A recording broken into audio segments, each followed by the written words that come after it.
How to unblock your Google Chrome web store. What is up everyone, welcome back to the channel. In this quick tutorial, I'm going to show you guys how you can easily unblock your Google Chrome web store. But before we get started, make sure to hit the like button down below and subscribe to the channel. Also, hit the bell icon so that you don't miss out on any of our new videos.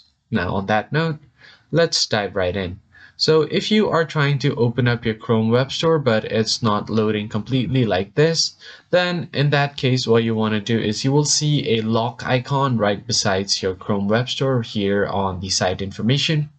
You just have to click on the web store, and now if it says the connection is secure, then you're good to go. But you would basically just have to allow any settings that is required, or you can just go ahead and click on reset permissions and then give it a quick reload like this, and then your Chrome web store should start loading. And it's as easy as that. Just make sure you have stable enough internet connection, and then your Chrome web store will now be unblocked. So that's pretty much it. If you found this tutorial helpful, hit the like button down below and subscribe, and I'll see you guys on the next one.